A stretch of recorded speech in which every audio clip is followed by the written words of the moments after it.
तो दुनिया चपेड़े मारेगी, और ऐसी चपेड़े मारेगी कि सह नहीं सकोगे आप लोग। वॉलेट, कैप किधर है, कैप किधर है, कैप किधर है? ये वाली नहीं पहननी। कैप कहाँ है, कैप कहाँ है? ये सारा गंद मचाया हुआ बच्चों ने। कैप किधर गई मेरी? कैप किधर गई भाई? कैप कहाँ गई? कैप कहाँ? ये पड़ी है कैप यार, ये पड़ी है कैप, फिर नीचे गिर गई। तो बच्चे सो रहे हैं इसलिए आराम से बोल रहा हूँ। मेरी ऐनक किधर है यार? शिट, ऐनक भी नहीं मिल रही। ऐनक कहाँ गई, ऐनक कहाँ गई, ऐनक कहाँ गई भाई? ऐनक नहीं है, ऐनक नहीं है। Where are my glasses? ये क्यों उधर पड़ा हुआ है यार? ये देखिए गाड़ी का स्टीयरिंग, ये सारा कल साफ था और आज सब गंदा है। ऐनक किधर है, ऐनक किधर है? ये तो मुस्तफ़ा की है और मुस्तफ़ा यहाँ पे सो रहा है। ये मुस्तफ़ा का डॉगी। मुझे लग रहा है कि मैंने ऐनक बाथरूम में रख दी है।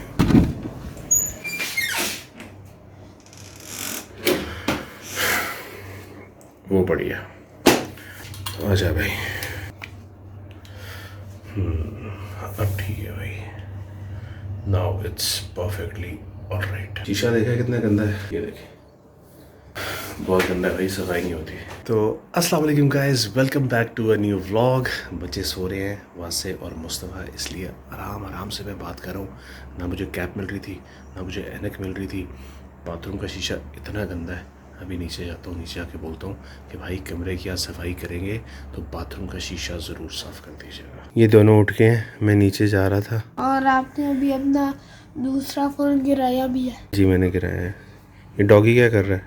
पहले नीचे था, अब आपके पास है। कुछ नहीं हुआ उसको, स्क्रीन आपने तोड़ी हुई है। उठो, 1 बज गया, उठ जाओ। अभी तो शरारतें कर रहे थे आप, हैं? बच गया ना फ़ोन, कुछ नहीं हुआ। आप लोग मुझे एक बात का जवाब दें जी। ये सारी सफाई साइमा ने की थी। इधर आपकी गाड़ी क्या कर रही है, आपका रिमोट क्या कर रहा है, आपके रजिस्टर क्या कर रहे हैं, ये तो मैंने डस्टर क्या कर रहा है? 2 दिन पहले ये रखा था मैंने, और 2 दिन से सफाई हुई नहीं। हुई है सफाई, कल हुई है। तो कल उसने उठाई नहीं होगी साइमा ने। उठाई थी, ये साफ था। और उधर वो मग पड़ा हुआ है, उसके अंदर मेरे ख्याल में मग केक बनाया हुआ है। हाँ जी। मग केक छोड़ते क्यों नहीं हो तुम लोग, हैं? ओए, बहुत मज़े का होता है। तो गाइस ये मैं उठा के नीचे लेके जा रहा हूँ, और मुस्तफ़ा नीचे आ जाए और अपना गन साफ करके आए। ये गाड़ी शाड़ी उठाएं यहाँ से, और ये टोपी भी उठाए ना। ये यहाँ पे टोपी रखने की जगह नहीं है बेटे, उठाओ। वासे भाई की जिसकी भी उठाओ। ठीक है, 2 टोपियाँ पहन के मस्जिद चले जाना। नीचे कोई भी नहीं है और लाइट्स भी नहीं जल रही। मुझे लगता है सारे ड्राइंग रूम में बैठे हुए हैं। वालेकुम अस्सलाम। क्या बना रहे हो तुम? सर आज मैं भिंडी बना रहा हूँ। प्याज बना रहे हो? प्याज बना रहे हैं आज। भिंडी। तो गाइस ये लग रहा है प्याज़ों को, क्या लग रहा है, प्याज ब्राउन हो रहे हैं। और यहाँ पे क्या बन रहा है? यहाँ पे भिंडी बन रही है। इस शख्सियत को मैं ढूंढ रहा था और ये शख्सियत यहाँ पे है। कब उठे हो? अभी भी उठे हो? मैं काफ़ी देर का उठा हूँ, सुबह तकरीबन 8 बजे उठ गया था मैं। अच्छा, मैं आया था इधर, आप उठे हुए थे। इधर लेटे हुए थे लेकिन उठे हुए थे आप। जी, वो मैं उठा तो दादाबू के साथ बातें कर रहा था। हाँ, ख्वाब में? नहीं उठा था। अभी मस्जिद जा रहे हो? जी, आप भी चले साथ। हाँ मैं चलता हूँ मैं। चलो आ जाए, शाबाश। चले। इधर निकल नहीं इसमें? नहीं ये अभी पैन चेंज करने लगे। क्या पहनने लगे? आपकी थोड़ी में निकल में चला। क्या पहनने लगे? मैं जो पहनते हैं लोअर। इधर खड़े होके, यहाँ पे इस जगह पे कोने में, या बाथरूम में जाके? बाथरूम में चेंज करना। तो गैस जितने भी सब्जियां हैं, सब सब्जियों में से मेरी जो फेवरेट है वो भिंडी है। और भिंडी चाहे सादी बनी हो या मटन के साथ बनी हो, मुझे सबसे ज़्यादा पसंद है भिंडी। लेकिन मुस्तफ़ा को कोई सब्ज़ी पसंद नहीं है ना मुस्तफ़ा? नमाज पढ़ने लगे हो? तो गैस सिर्फ मुस्तफ़ा को नहीं, वासे को भी कोई भी सब्ज़ी पसंद नहीं है। लेकिन जो राफ़े है ना, वो फिर भी सब्ज़ी खा लेता है अगर बहुत अच्छी बनी हो। खा तो ये भी लेते हैं लेकिन मजबूरी के तहत। तो गैस अभी ज़ोहर का टाइम हो गया, तो वज़ू करते हैं और ज़ोहर की नमाज़ पढ़ते हैं। तो गैस अभी ऊपर आ गया हूँ। मैंने सोचा था बड़ा अच्छा व्लॉग बनाऊँगा आपके लिए, हंसता मुस्कुराता, बड़ा एनर्जेटिक था और बड़ी एनर्जी थी जब मैं उठा था। और मैंने ये सोचा था कि बहुत अच्छा व्लॉग बनाऊँगा, हंसी खुशी वाला आज व्लॉग बनाऊँगा। लेकिन वो कहते हैं ना कि अल्लाह को जो मंजूर होता है वैसे ही होता है। तो बड़ा अच्छा व्लॉग मैंने स्टार्ट किया, व्लॉग चल रहा था। अभी तकरीबन आधा घंटा पहले मैं नीचे बैठा हुआ था तो मुझे मुस्तफ़ा के रोने की आवाज़ आई। मैं ड्राइंग रूम में बैठा हुआ था, मैं वहाँ से उठा, मैं मुस्तफ़ा के पास गया। मुस्तफ़ा लाउंज में सोफ़े पे बैठ के रो रहा था। उससे पहले राफ़े मेरे पास आया और राफ़े ने मुझे कहा कि मुस्तफ़ा बहुत इमोशनल हो गया और वो इस वजह से रो रहा है। लेकिन जब मैं मुस्तफ़ा के पास गया और मैंने मुस्तफ़ा से पूछा तो उसने मुझे बताया कि राफ़े भाई ने टांगे मारी हैं और उसकी वजह से मैं रो रहा हूँ।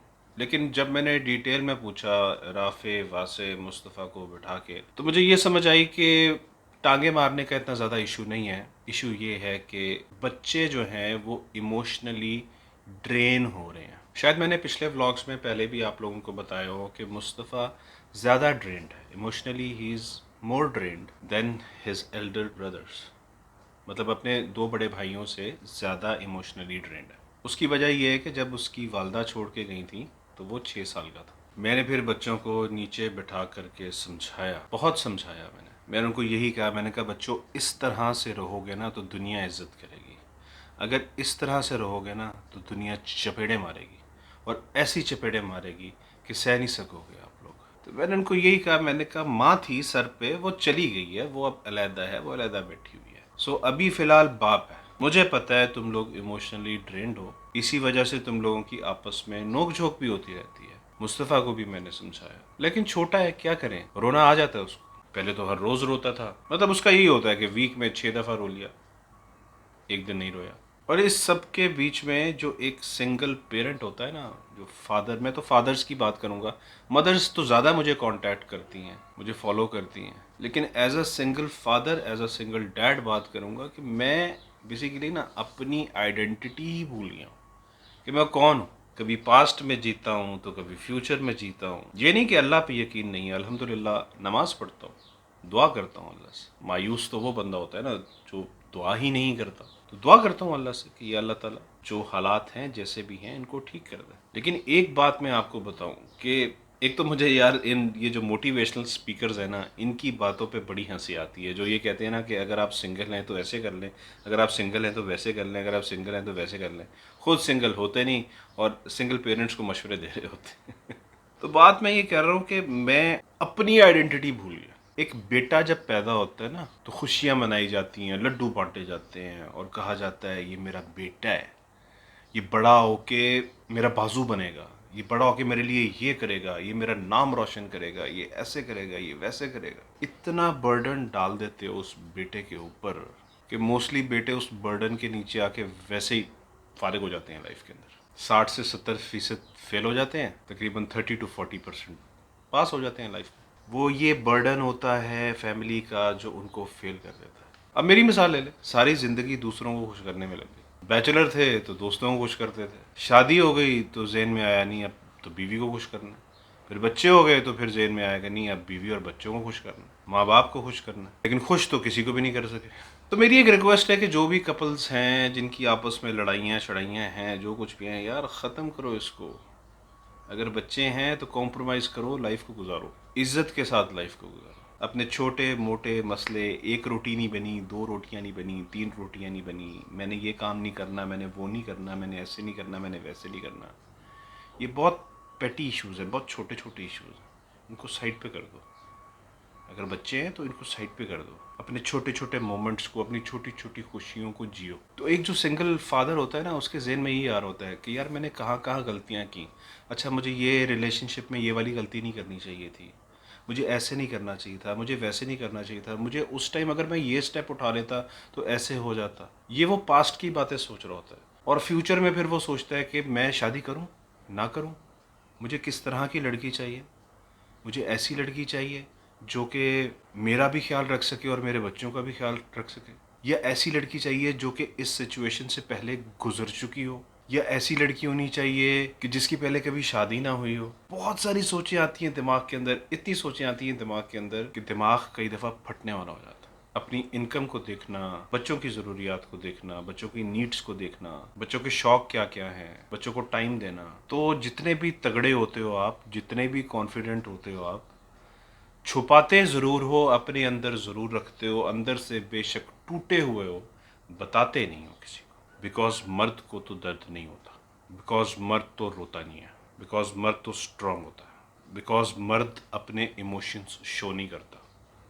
बिकॉज मर्द ने अगर अपने इमोशंस शो कर दिए तो माशरे में उसकी क्या इज्जत रह जाएगी, माशरे में वो जलील होकर रह जाएगा। तो गाइज आप लोग प्लीज़ माइंड ना करिएगा, मैं थोड़ा सा सेंटीमेंटी हो गया, क्योंकि ऐसे ही होते हैं डेली व्लॉग्स भाई। जो कुछ चल रहा होता है वो मैं आपके साथ शेयर करता हूँ। यही डेली लाइफ की रूटीन होती है, कभी अच्छी तो कभी बुरी। तो फिर से ये कहूँगा कि अगर छोटी छोटी बातों पे लड़ाइयाँ फसाद हो रहे हैं तो मत करो यार। छोटे छोटे इश्यूज़ को साइड पे रख दो और ज़िंदगी जियो। अपने लिए नहीं तो चलो बच्चों के लिए जी लो, और एक दूसरे के साथ प्यार और मोहब्बत से रहो। आज के लिए बस इतना ही। Thank you so much for watching. Like share और सब्सक्राइब करना मत भूलिएगा। Take care of yourself. अल्लाह हाफ़िज़।